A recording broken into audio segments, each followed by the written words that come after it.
سے تماس ہے کہ مرتبہ سے حمد و مرتبہ سے اخلاص کی فرما کر تمام مرحومین و مرحومات شہدائے اسلام لاوارثین بالاخص مرحوم میر مہدی حسین ابن میر باقر حسین، مرحومہ سیدہ بطول زہرا زوجہ مرحوم میر مہدی حسین، مرحومہ مغفورہ ذاکرہ سیدہ شفیق صاحبہ زوجہ سید فصاحت حسین، اور بالاخص مرحومہ و مغفورہ سیدہ میسم فاطمہ، اور بالاخص مرحومہ و مغفورہ سیدہ ناظرین فاطمہ، ان تمام کی ارواح کو اس سال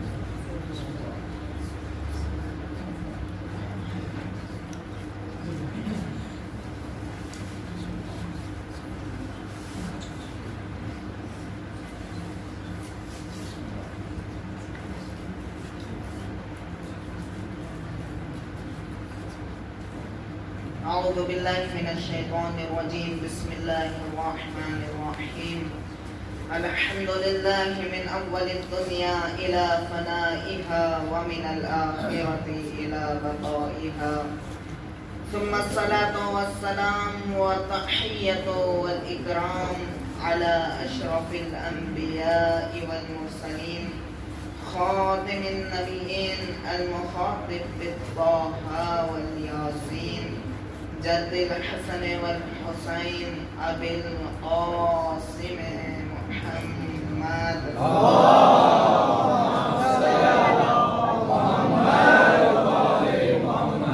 وعلى اہل بیتہ الطیبین الطاہرین المعصومین المظلومین المنتجبین، ورحمة الله على محبهم ولعنة الله على أعدائهم أجمعين. أما بعد، فقد قال الله تبارك وتعالى في القرآن المجيد وقوله الحق، بسم الله الرحمن الرحيم، يا أيها الرسول بلغ ما أنزل إليك من ربك وإن لم تفعل فما بلغت رسالته والله يعصمك من الناس إن الله لا يهدي القوم الكافرين. صلى الله على محمد وعلى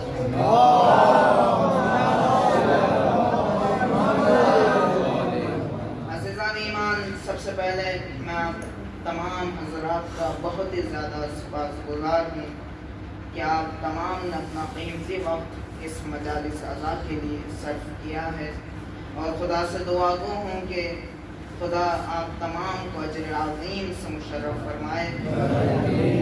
اور آج میری والدہ گرامی کی برسی کی تاریخ ہے، لہذا وقت کی گنجائش نہیں ہے جو میں کچھ بیان کر سکوں. بس خلاصتاً یہی بتانا چاہتا ہوں کہ آج جو بھی میں ہوں صرف اور صرف انہی کی دعاؤں کا نتیجہ. عزیزان ایمان، روایتوں میں وارد ہوا ہے کہ دنیا میں جو بھی کامیاب ہوتا ہے وہ والدین کی دعاؤں کے نتیجے سے ہوتا ہے. لہذا روایتوں میں وارد ہوا ہے کہ جب بھی تم پریشان ہو تو اپنے والدین سے دعا کی گزارش کرنا. پھر بھی اور وارد ہوا ہے کہ اگر وہ مر جائیں، انتقال کر جائیں، کوئی باقی نہ رہیں، تو ان کے قبور پہ جاؤ اور جا کر ان کے لیے فاتحہ کا انتظام کرنا اور دعا کے لیے التماس کر لینا. اگر والدین دعا کریں تو خدا ضرور قبول کرتا ہے. صلوات علی محمد و آل محمد.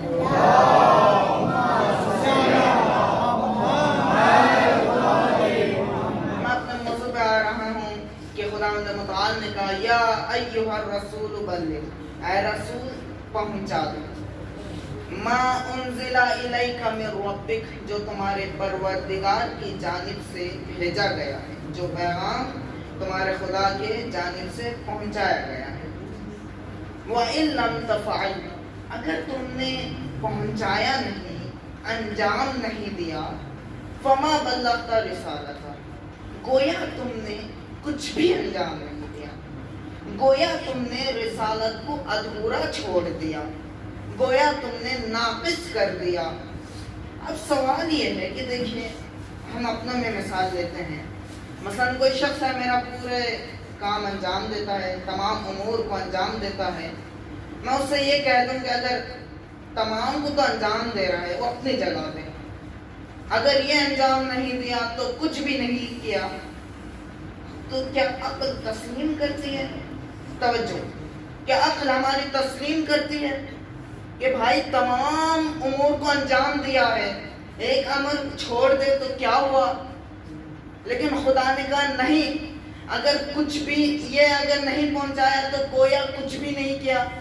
اب یہاں پر خدا، دیکھیے خدا عادل ہے، اس کی ایک صفات عادل ہے، ہمارے ذہن میں یہ بات آ رہی ہے کہ خدا ناانصافی ہوگا، کیوں؟ تمام کاموں کو انجام دیا ہے، ایک کام انجام نہ دیا تو کیا ہوا؟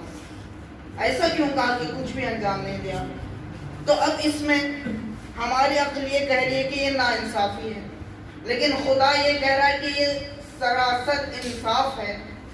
تو میں ایک مثال دے کر آپ کو سمجھانا چاہتا ہوں کہ کیوں خدا نے یہ لفظ استعمال کیا، یہ جملہ استعمال کیا کہ فما بلغت رسالتہ۔ پوری توجہ سے سنیے گا عزیزان ایمان، ایک مثال دے رہا ہوں کہ ہم نے مثلا ایک زمین کو پسند کیا، جیسے ہم نے اس زمین کو پسند کیا تو جھگڑا ہوا، اور جھگڑے کو سنبھال کر پھر اس زمین کو خریدا۔ توجہ، جیسے اس زمین کو خریدا پھر جھگڑا ہوا، اس جھگڑے کو سنبھال کر پھر اس میں پائے کا انتظام کیا گیا، پھر جھگڑا ہوا، پھر اس جھگڑے کو سنبھال کر دیواریں تیار کی گئیں، پھر جھگڑا ہوا۔ توجہ، جیسے دیواریں تیار ہو گئی پھر جھگڑا ہوا، پھر جیسے اس جھگڑے کو سنبھال کر چھت ڈلی پھر جھگڑا ہوا۔ توجہ، پھر جھگڑا ہوا، اس جھگڑے کو سنبھال کر گھر کو مکمل کیا، پھر جھگڑا ہوا۔ اس جھگڑے کو سنبھالتے ہوئے جا ہی رہے تھے کہ اچانک جو اس گھر کا مالک ہے اسے کہیں دوسری جگہ کاروبار کرنے کے لیے جانا ہے۔ توجہ، اب اسے کہیں دوسری جگہ کاروبار کرنے کے لیے جانا ہے، تو کیا وہ اس گھر کو ایسے ہی چھوڑ کے چلا جائے گا؟ توجہ، ایک بہترین مثال، کیا وہ اس گھر کو ایسے ہی چھوڑ کے چلا جائے گا کہ جس گھر کی تعمیر کے لیے زمین کو پسند کرنے سے لے کر پائے تکمیل تک صرف اور صرف جھگڑے ہوئے ہوں، کیا اسے ایسے ہی چھوڑ کے چلا جائے گا؟ نہیں، عقل تسلیم نہیں کرتی۔ جب ہیں تب اتنے جھگڑے، اگر چھوڑ کے جائیں تو شاید گھر باقی نہ رہے، تو لہٰذا اس پر واجب ہے کہ کسی نگہبان کو چھوڑ کر جائے تاکہ اس گھر کو دیکھے، دیکھ بھال کرے۔ اب توجہ، اب یہی چیز کو اب دین اسلام میں لے آنا۔ جیسے خدا نے کہا انی جاعل فی الارض خلیفہ، میں پسند کرتا ہوں، پسند کیا ہے خدا نے کہ میں پسند کرتا ہوں، ارادہ کرتا ہوں کہ خلیفہ کو بناؤں، فوراً ملائکہ کا خدا کے ساتھ جھگڑا ہوا۔ خدا نے اس جھگڑے کو سنبھالا، جیسے ہی آدم کا پتلا تیار ہوا پھر خدا کا شیطان کے ساتھ جھگڑا ہوا۔ توجہ، پھر اس جھگڑے کو سنبھالا، ابھی اسلام کے دیواریں کھڑنے لگی، طوفان نوح کا جھگڑا، پھر خدا نے اس جھگڑے کو سنبھالا، جیسے چھت ڈلی فرعون کا موسیٰ کے ساتھ جھگڑا، اس جھگڑے کو سنبھال کر جیسے ہی گھر تکمیل ہوا، جیسے ہی اسلام تکمیل ہوا، پھر کفار کا رسول کے ساتھ جھگڑا، اس جھگڑے کو ابھی سنبھالتے ہوئے جا ہی رہے تھے، کیا وہ رسول کے جانے کا ٹائم ہو گیا؟ اب ذرا بتائیں، کیا جس دین اسلام کو پسند سے لے کے تکمیل تک صرف اور صرف جھگڑے ہوئے ہوں، کیا رسول بغیر خلیفہ بنائے چلے جائیں گے؟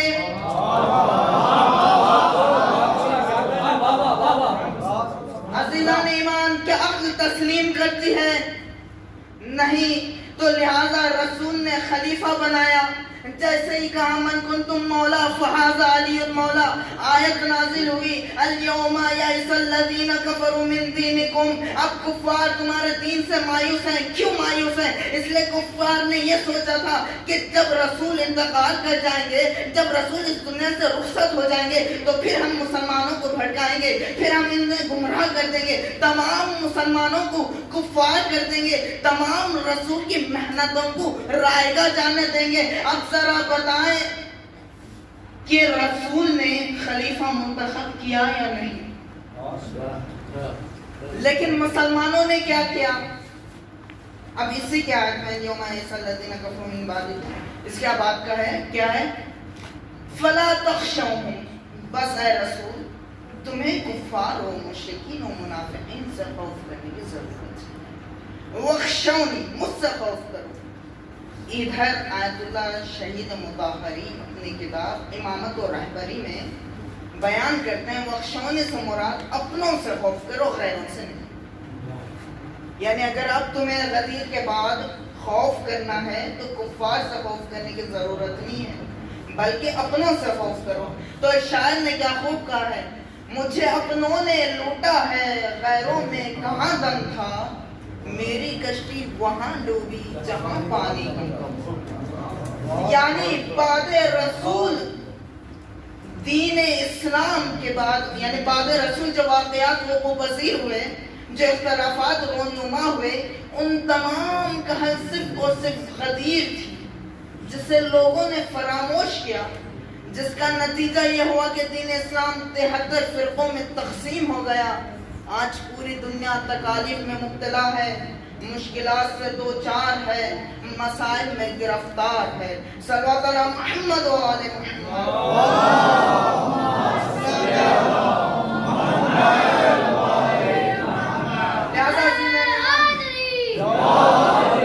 لہذا عزیزان ایمان، بہت لوگ ایسے ہوتے ہیں جو دعویٰ کرتے ہیں کہ ہمیں رسول سے محبت ہے۔ توجہ، ہمیں رسول سے محبت ہے، محبت ہے اور ہے، محبت ہونا اور ہے۔ توجہ، محبت ہے اور ہے، محبت ہونا اور ہے۔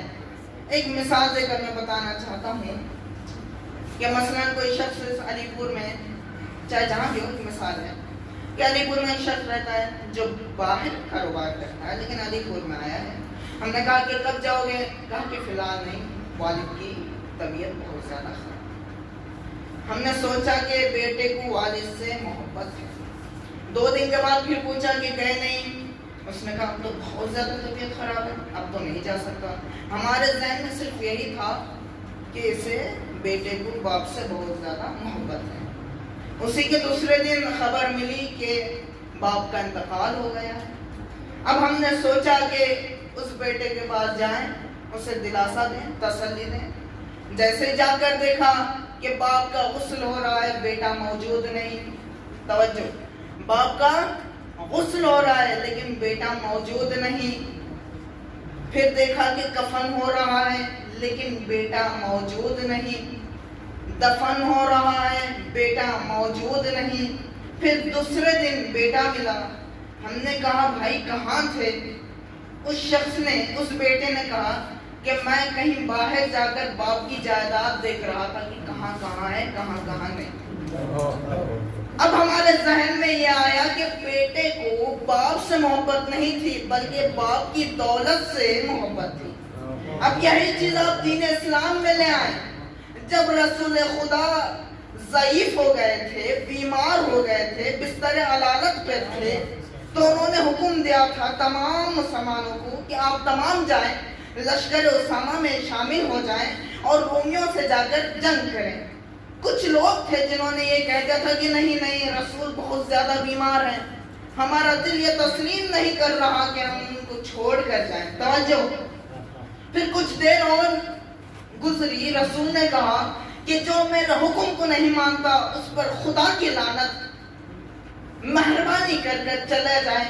پھر بھی کچھ لوگ رک گئے، نہیں ہمیں رسول سے بہت زیادہ محبت ہے، ہمارا دل تسلیم نہیں کر رہا ہے۔ جیسے ہی رسول کا انتقال ہوا، رسول کو غسل دیا جا رہا تھا لیکن وہ لوگ موجود نہیں تھے۔ رسول کو کفن دیا جا رہا تھا لیکن وہ لوگ موجود نہیں تھے. رسول کو دفن کیا گیا لیکن وہ لوگ موجود نہیں تھے. تیسرے دن آئے کہا علی بیعت کرو. تو فوراً تمام لوگوں نے سمجھ لیا کہ ان لوگوں کو رسول سے محبت نہیں تھی بلکہ رسول کی خلافت سے محبت تھی. تو بس عزیزان ایمان، لہذا جیسے ہی اب بعد رسول جو یہ اختلاف رونما ہوئے تو اب دو کیٹیگریز ہوئے، ایک ثقیفہ ایک خدیر. ایک ثقیفہ ایک خدیر. ثقیفہ نے بارہا چاہا کہ غدیر کو مٹا دیا جائے. تو ثقیفہ کے خیال میں یہ آیا کہ پہلے بیعت علی لے لی جائے. اگر علی نے بیعت کر لی گویا غدیر مٹ جائے گی. یہ تمام لوگ فاطمہ کے گھر پر آئے. کہا علی باہر نکلو، ہمیں بیعت کرنا، آپ بیعت کریں ہماری، ہم بیعت طلب کرنے کے لیے آئے ہیں. تو فوراً فاطمہ زہرا آگے آ گئی کہ نہیں، میں اجازت نہیں دے سکتی، جب تک میں زندہ ہوں تم علی سے بیعت طلب نہیں کر سکتے. گویا فاطمہ زہرا پہلی مدافعہ ولایت علی ہے. مدافعہ کسے کہتے ہیں؟ ڈیفینس کرنے والی، دفاع کرنے والی. تو لہذا فاطمہ زہرا پہلی مدافعہ ولایت علی ابن ابی طالب ہیں. لہذا گزارش یہ ہے کہ انہی کے مسائل پڑھے جائیں. تو لہذا میں چند فضائل ان کے بیان کرنا چاہتا ہوں. لہذا دیکھیے، مردوں کے لیے 1,24,000 انبیاء، 1,24,000 انبیاء اور 12 ائمہ نمونہ عمل ہے. توجہ، تمام مردوں کے لیے 1,24,000 انبیاء اور 12 ائمہ نمونہ عمل ہے. تو تمام عالم نسوانیت کے لیے، تمام خواتین کے لیے، تمام مستورات کے لیے صرف ایک نمونہ عمل ہے جسے زہرا کہتے ہیں. عزیزان ایمان، اب ذرا توجہ چاہتا ہوں.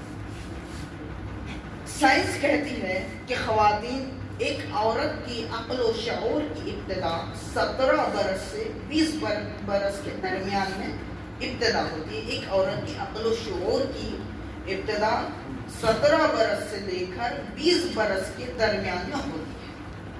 لیکن قربان جائیں شہزادی کے کہ جن کی عقل و شعور کی انتہا 18 برس پہ تھی.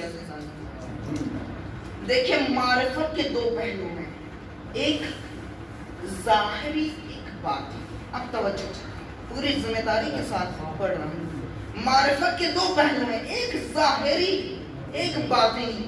ہم تمام انبیاء اور ائمہ کے ظاہر کو سمجھ سکتے ہیں لیکن باطنی کو نہیں سمجھ سکتے.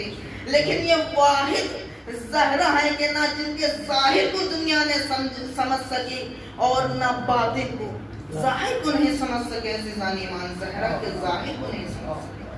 18 برس کہاں اور شعور کی انتہا کہاں. اب میں ایک اور بات بتانا چاہ رہا ہوں کہ زہرا کے اوپر دروازہ گرایا گیا، پسلیاں ٹوٹی، بچہ سقط ہو گیا. سائنس کہتی ہے کہ عورت کی اس حالت میں عورت مر جاتی ہے، یا تو ایسی ہو جاتی ہے کہ حرکت تک کر نہیں سکتی. عزیزان ایمان، حرکت تک کر نہیں سکتی. جیسے دروازہ گرا، پھسلی ٹوٹی، بچہ سقط ہوا، بے ہوش ہو گئی. جیسے ہوش میں آیا فوراً فاطمہ نے فضہ سے کہا، یا فضہ آئین ابو الحسن، اے فضہ ابو الحسن کہاں ہے؟ دیکھیے، یہ مسائل نہیں ہیں. اہل بیت کے مصائب کے سمندر میں فضائل کے موتی ہوتے ہیں. دیکھیے، یہ مسائل نہیں ہیں، ہم ہر چیز کو مسائل میں نہ لیں. عزیزان ایمان، فوراً زہرا نے کہا، یا فضہ آئین ابو الحسن، ابو الحسن کہاں ہے؟ فضہ نے کہا کہ لوگوں نے انہیں گرفتار کر لیا ہے. فوراً اپنے آپ کو سنبھال کر تمام مشکلات کو فراموش کر کر کھڑی ہو گئی. فوراً گھر کے باہر آ گئی. 40 لوگ، روایتوں میں کہ 40 لوگوں نے مولا علی کو گرفتار کیا. فوراً باہر آ کر مولا علی کے دامن کو تھام لیا، کہا کہ جب تک میں زندہ ہوں تم لوگ علی پر زبردستی نہیں کر سکتے۔ روایت میں کہ 40 لوگوں نے پوری کوشش کی لیکن علی کے دامن کو چھڑا نہیں سکے۔ 40 لوگوں نے پوری کوشش، کیسی عورت ہے کہ جس پر دروازہ گرایا گیا، بچہ سخت ہوا ہے، پھسلی ٹوٹی ہے۔ پھسلی ٹوٹنے کا مطلب کیا جانتے ہیں عزیزان ایمان؟ اگر کسی کی پھسلی ٹوٹ جائے، سائنس کہتی کہ وہ حرکت تک کر نہیں سکتی۔ جیسے مولا علی کے دامن کو تھاما، 40 لوگوں نے پوری کوشش کی کہ مولا علی کو چھڑایا جائے لیکن سب ناکام رہے۔ ایک ظالم نے تازیانہ لا کر زہرا کے پشت پر مارا، تب جا کر زہرا نے چھوڑا ہے۔ اب توجہ، اب میں میری پوری محنت کا یہ صلہ ہے، پوری توجہ چاہتا ہوں عزیزان ایمان۔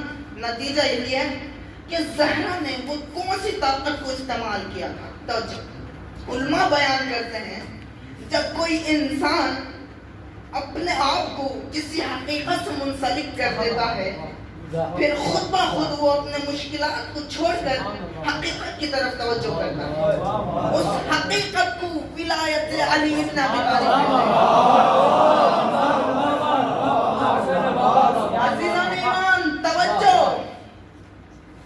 اگر وہ حقیقت سامنے نہ ہوتی تو پھر زہرا بھی اٹھ نہیں سکتی۔ عزیزان، میں قرآن سے اور مثال دے کر اپنے بات کو ثابت کرنا چاہتا ہوں۔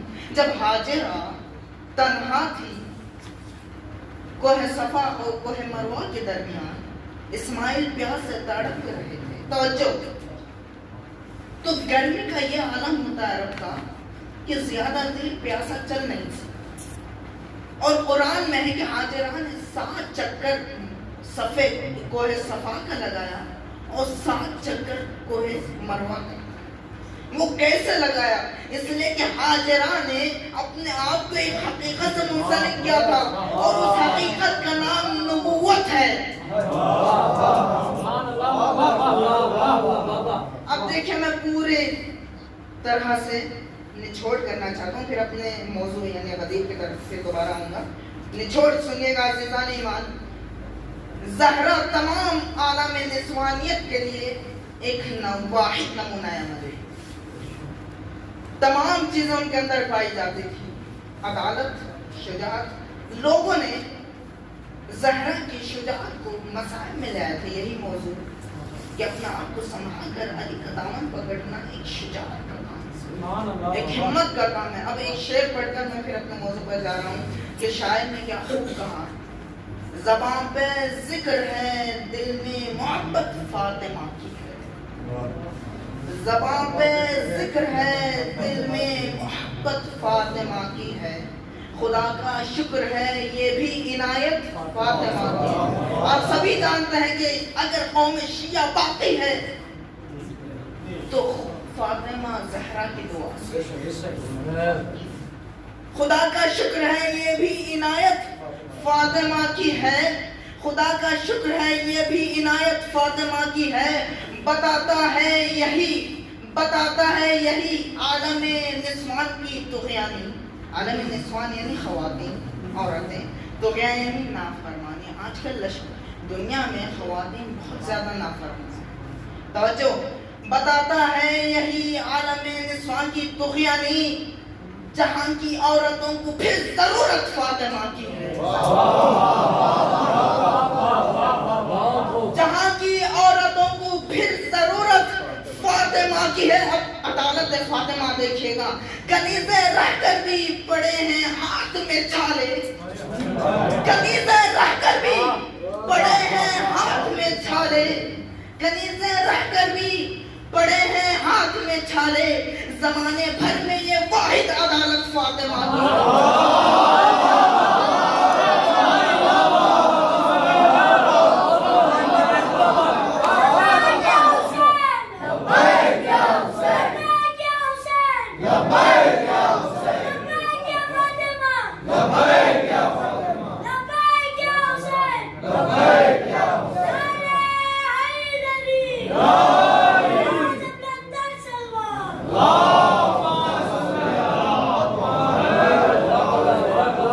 عزیزان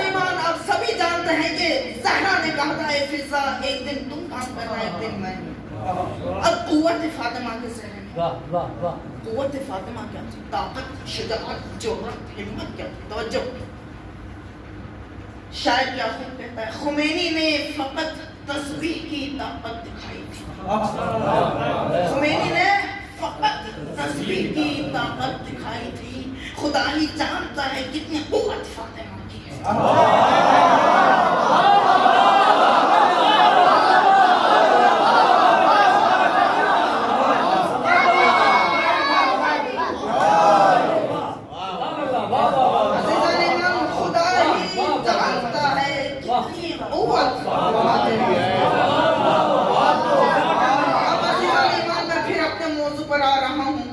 سقیفہ نے چاہا کہ غدیر کو مٹا دیا جائے تاکہ ہمیں کوئی روکنے والا نہ ہو، تاکہ کوئی ہمیں ٹوکنے والا نہ ہو، ہم سر بلند رہیں، سرفراز رہیں. پوری توجہ چاہتا ہوں. بعد فاطمہ پھر سقیفہ نے کوشش کی کہ غدیر کو مٹایا جائے، لہذا علی کو شہید کیا.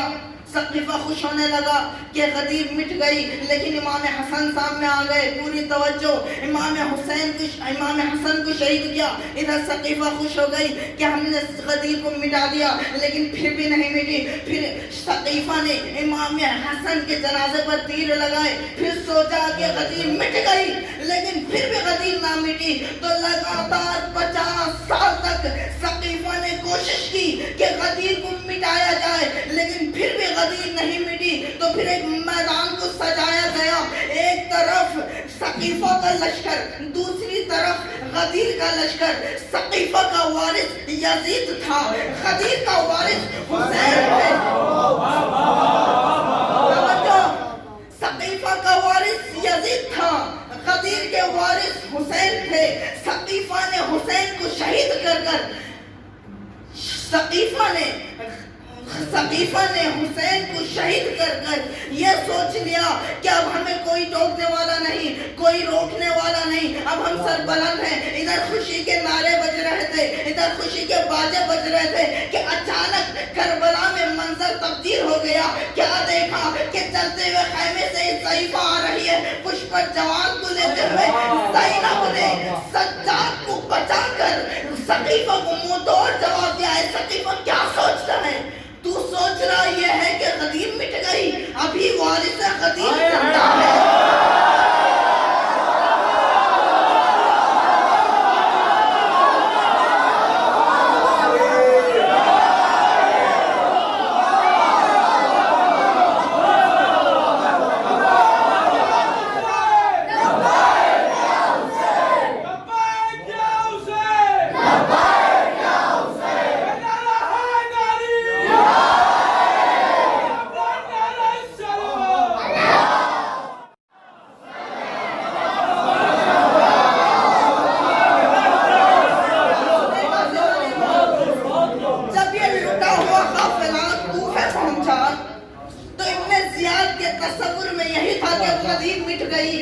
بڑی شان و شوکت سے منبر پر جا کر خطبہ کہا کہ خدا کا شکر ہے کہ خدا نے قصاب ابن قذاب کو قتل کر دیا.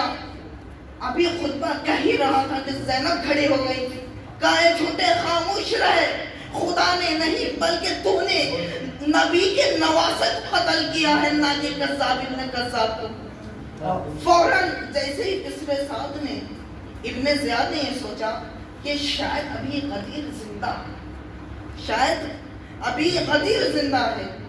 فوراً ابن زیاد نے ایک سوال کرنا سوچا، شاید جواب نہ دیں تو یہیں پر ہم غدیر کو تمام کر دیں. توجہ، اگر جواب نہ دیں تو یہیں پر ہم غدیر کو تمام کر دیں. کہا یا زینب کیف وجدت فی کربلا، اے زینب کربلا نے تم نے اپنے آپ کو کیسے پایا؟ زینب نے کہا ما رأیت الا جمیلا. لیکن کیا جواب تھا؟ میں ایک نتیجہ تک لے جانا چاہتا ہوں. زینب نے کہا ما رأیت الا جمیلا، میں نے کچھ نہیں دیکھا سوائے خوبصورتی کے.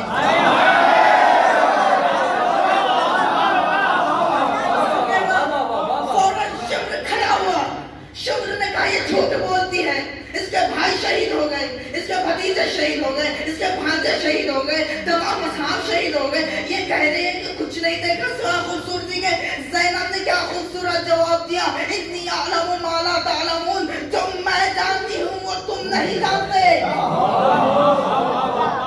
اب توجہ، انی اعلم ما لا تعلمون، یہ جملہ کہنے والے دو شخصیات ہیں، دو ہستیاں ہیں. ایک عرش پر کہا تھا، ایک عرش پر. عرش پر کہنے والے کو خدا کہتے ہیں. جب ملائکہ نے کہا خدایا خلیفہ بنا کر کیا کرے گا؟ وہ خون ریزی کرے گا، فساد برپا کرے گا. فوراً خدا نے کہا تھا انی اعلم ما لا تعلمون، جو میں جانتا ہوں وہ تم نہیں جانتے. توجہ، دیکھنے کے دو اقسام ہیں، ایک بصارت، ایک بصیرت. توجہ، ایک بصارت، ایک بصیرت. ملائکہ نے بصارت کی نگاہ سے خلیفہ کو دیکھا، خدا نے بصیرت کی نگاہ سے خلیفہ کو دیکھا. توجہ، یہی حال پھر کوفے میں بھی تھا. شمر نے بصارت کی نگاہ سے کربلا کو دیکھا، ادھر زینب نے بصیرت کی نگاہ سے کربلا کو دیکھا. شمر نے یہ سوچا کہ یزید کی فتح ہو گئی، لیکن جیسے ہی، یا لفظوں کو بدل کر یوں کہوں، ثقیفہ نے بصارت کی نگاہ سے دیکھا کہ غدیر مٹ گئی. لیکن جب غدیر نے بصیرت کی نگاہ سے دیکھا تو کیا دیکھا کہ وہی کربلا ہوگی. فیوچر میں، مستقبل میں زائرین کی تعداد بڑھتی رہے گی، حسین کا روزہ رہے گا. دشمن زائرین کو روکنے کی کوشش کریں گے، جتنا روکیں گے اتنے ہی تاریخ بڑھتے جائیں گے. یا لفظوں کو بدل کر یوں کہوں، توجہ، لفظوں کو بدل کر یوں کہوں کہ ثقیفہ نے اگر اصحاب کو مرتے ہوئے دیکھا تو غدیر نے اصحاب کی جذبہ فداکاری کو دیکھا. ثقیفہ نے قاسم کا پامال لاشا دیکھا تو غدیر نے قاسم کی اطاعت کو دیکھا. ثقیفہ نے اصغر کی تیر کو دیکھا تو غدیر نے اصغر کو نصرت امام کرتے ہوئے دیکھا. اب توجہ سے سنیے گا، ثقیفہ نے حسین کو تیروں پر معلق دیکھا تو غدیر نے حسین کو اللہ سے ملاقات کرتے ہوئے دیکھا.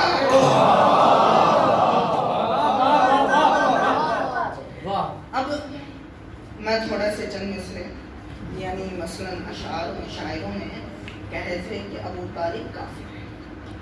دنیا سمجھتی ہے کہ ابو طالب کافر ہیں، انہیں کیا پتا کہ ابو طالب کے بابا محافظ کعبہ ہیں، ابو طالب کے بیٹے وارث کعبہ ہیں، ابو طالب کے پوتے وارث، ابو طالب کے بیٹے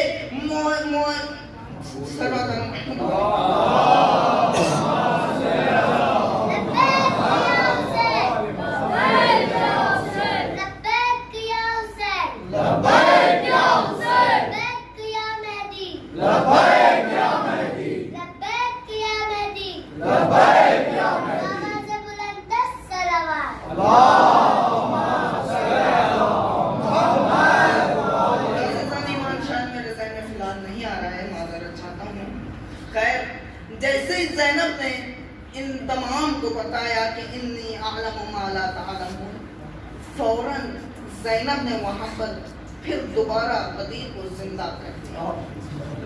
یا لفظوں کو بدل کر یوں کہوں کہ زہرا نے ثقیفہ کی کمر توڑی تھی تو ثانیہ زہرا نے غدیر کو مسمار کر دیا.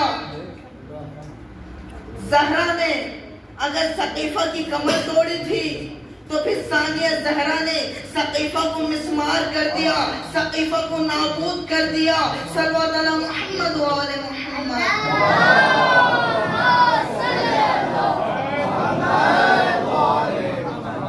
بس عزیزان ایمان، وقت بہت زیادہ ہو چکا ہے. کربلا ایک ایسا موضوع ہے کہ جس پر پورا سال بولتے رہیں تب بھی کم. کربلا بہت بلند ہے. کربلا نے ہمیں سکھایا کہ ہم کیسے جئیں، کربلا نے ہمیں سکھایا کہ ہم کیسے رہیں، کربلا نے ہمیں سکھایا کہ امام کی اطاعت کیسی کی جائے. بس عزیزان ایمان، گزارش ہے کہ جناب سیدہ کے مسائل پر ایک روایت بیان کرنا چاہتا ہوں. عزیزان ایمان توجہ سے سنیے گا کہ جب بھی رسول خدا گھر سے باہر نکلتے تھے تو سب سے آخر میں زہرا سے ملاقات کر کے جاتے تھے، اور جب واپس آتے تھے تو سب سے پہلے زہرا سے ملاقات کرتے تھے. باپ بیٹی کی اتنی محبت، لیکن امتیوں نے زہرا پر اتنے مسائل، اتنا ظلم و ستم کیا کہ زہرا نے 3 مہینوں میں ہی کہہ دیا بابا جو مسائل مجھ پر پڑے اگر وہ دن پر پڑتے تو وہ رات میں تبدیل ہو جاتی، اگر وہ پہاڑ پر پڑتا تو وہ پھر پہاڑ ریزہ ریزہ ہو جاتا۔ جزاکم اللہ خیر الجزا۔ وہ وقت بھی آیا کہ جب شہزادی کو دروازہ گرایا گیا، شہزادی بیمار ہو گئی، ضعیفہ ہو گئی۔ جزاکم اللہ خیر الجزا۔ روایتوں میں کہ اتنی تکلیف شہزادی کو پہنچا کرتی تھی، جب بھی سانس لیتی تھی تو کہتی تھی خدایا مجھے جلدی اٹھا دے۔ جب بھی سانس لیتی تھی کہتی تھی خدایا مجھے جلدی اٹھا لے۔ ایک مرتبہ زہرا نے اپنے تمام بچوں کو جمع کیا، کہا بچوں بیٹھ جاؤ، اپنے ہاتھوں کو اٹھانا، میں دعا کرتے رہوں گی تم آمین کرنا۔ بچوں نے شاید سوچا ہوگا کہ ماں اپنی شفا یابی کے لیے دعا کریں گے۔ فوراً زہرا نے اپنا ہاتھ اٹھایا، اللہم عجل، خدایا میری موت جلدی کر، خدایا مجھے اس دنیا سے جلدی اٹھا لے۔ اللہم عجل وفاتی، خدایا مجھے جلدی اس دنیا سے اٹھا لے۔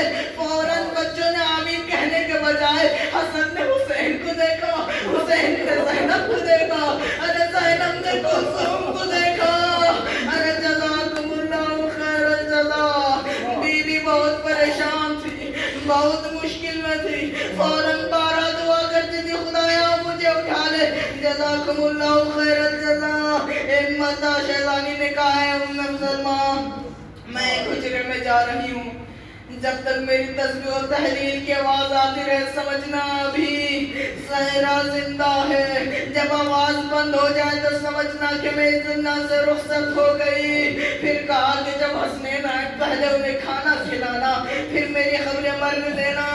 فوراً ام سلمہ نے کہا جی۔ فوراً شہزادی خیمے میں آئے، تحلیل و تسبیح کی آواز آتی رہی۔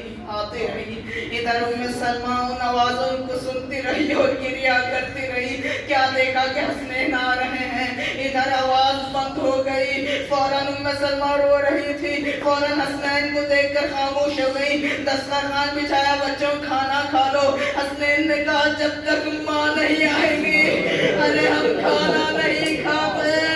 ارے فوراً ام سلمہ نے گریہ کرتے ہوئے بتایا کہ تمہاری ماں اس دنیا سے رخصت ہو گئی۔ ادھر حسنین اپنا ماما کو اتارا، بال بکھیر کر گریبان کو چاک کیا، آستین الٹی، فوراً مسجد کی طرف دوڑے۔ جیسے علی نے حسنین کی حالت دیکھی ایک دم بجلی کی طرح اٹھ گئے۔ فوراً جناب سلمان سے روایت ہے کہ فوراً بجلی کی طرح اٹھ گئے۔ وہ کہا حسنین کیا ہوا؟ حسنین نے کہا بابا ہم یتیم ہو گئے۔ سلمان کہتے ہیں کہ جس طرح بجلی کی طرح اٹھے تھے اسی طرح بجلی کی طرح بیٹھ گئے۔ جزاکم اللہ خیر الجزا۔ دیکھیے عزیزان ایمان، زہرا کا گھر مسجد سے ایک دم متصل تھا۔ روایتیں کہتے ہیں کہ مولا مسجد سے گھر آنے میں 7 مرتبہ گرتے ہیں، 7 مرتبہ اٹھتے ہیں۔ میں کہوں گا اے مولا ذرا کربلا میں آئے، یہی 18 سال کا جوان رہے گا، مولا 70 مرتبہ زمین پر گریں گے، ارے 70 مرتبہ اٹھیں گے، اینا علی اکبر، ارے اینا علی اکبر۔ جزاکم اللہ خیر الجزا۔ جیسے ہی مولا تشریف لے گئے، کیا دیکھا کہ زہرا کے ہاتھ میں ایک نوشتہ ہے۔ جیسے ہی نوشتہ کو پڑھا تو کیا لکھا؟ اے علی میرے بچوں کا لحاظ رکھنا، اے علی میرے بچوں کو ذرا برابر کی تکلیف محسوس مت ہونے دینا، اے علی میری قبر پر ہمیشہ یاسین پڑھنے کے لیے آنا۔ تیسری اور آخری جو وصیت ہے علی تم ہی مجھے غسل دینا اور رات میں غسل دینا، اے علی تم ہی مجھے کفن دینا اور رات میں کفن دینا، اے علی تم ہی مجھے دفن کرنا اور رات میں دفن کرنا۔ جزاکم اللہ خیر الجزا۔ ہارے مظلومیت علی علماء بیان کرتے ہیں آدم سے لے کے خاتم تک، خاتم سے لے کے قیامت تک مولا علی جیسا مظلوم شخص کوئی نہیں ہے۔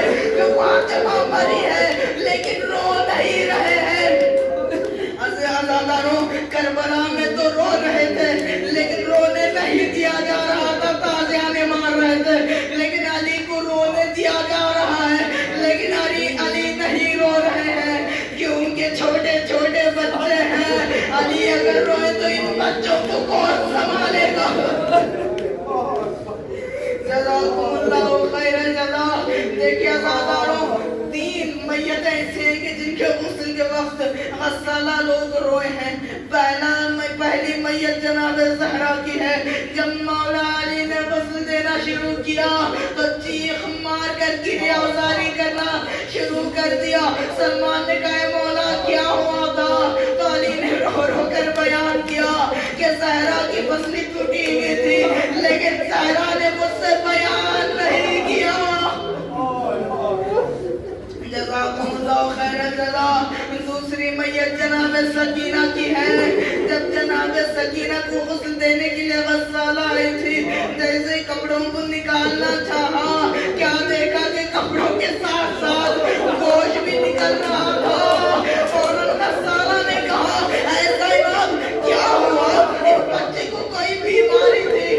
فوراً زینب نے کہا کہ نہیں، اس بچے کو کوئی بیماری نہیں ہے، البتہ کربلا سے کوفہ سے شام لگاتار تہذیانیں کھاتی ہوئی آئی ہے۔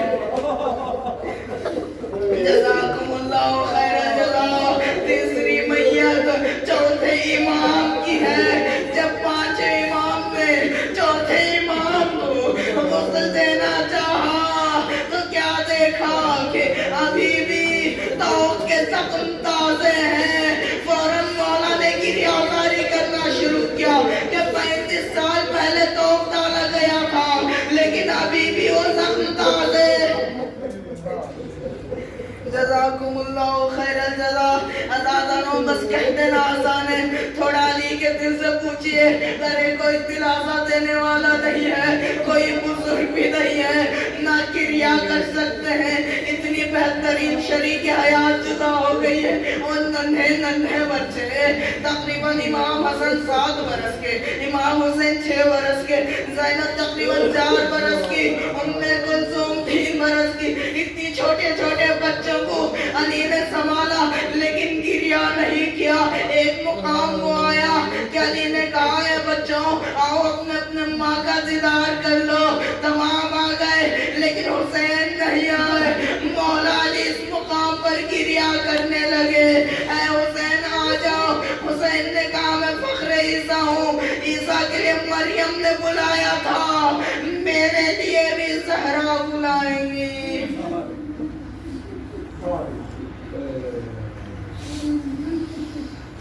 بارے لعنت جو آسن محمد کا جو بھی پریشان آ رہا ہے اس کو پریشانی کو برطرف فرما۔ بارے الہ ان آنسوں کو رومال فاطم میں محشور فرما۔ بارے الہ اس قلیل عبادت کو مقبول فرما۔ بارے الہ تجھے آسن محمد و آل محمد کا یوسف زہرا حجت اللہ ولی اللہ ابن زہرا کے ظہور میں تعجیل فرما۔ ان کے اصحاب انصار اشمار فرما۔ حفظہ سے بار دیگر التماس سے کہ مرضہ سے رحمت ہوتی مرضہ سے اخلاص کی تمام فرما کر تمام بانیان مجلس کے مرحوم مرحومات بالاخص میں مہدی حسین میں باقی حسین سیدہ بطول زہرا زوجہ میں مہدی حسین مرحومہ و مغفرہ ذاکرہ سیدہ شفیق صاحبہ زوجہ سید فصاحت حسین مرحومہ و مغفرہ سیدہ ناظرین فاطمہ زوجہ میر قاسم علی مرحومہ و مغفرہ سیدہ مسن فاطمہ بنت سید صفدر حسین اور مرحومہ و مغفرہ زہیدہ بانو زوجہ سید بادشاہ حسین ان تمام کو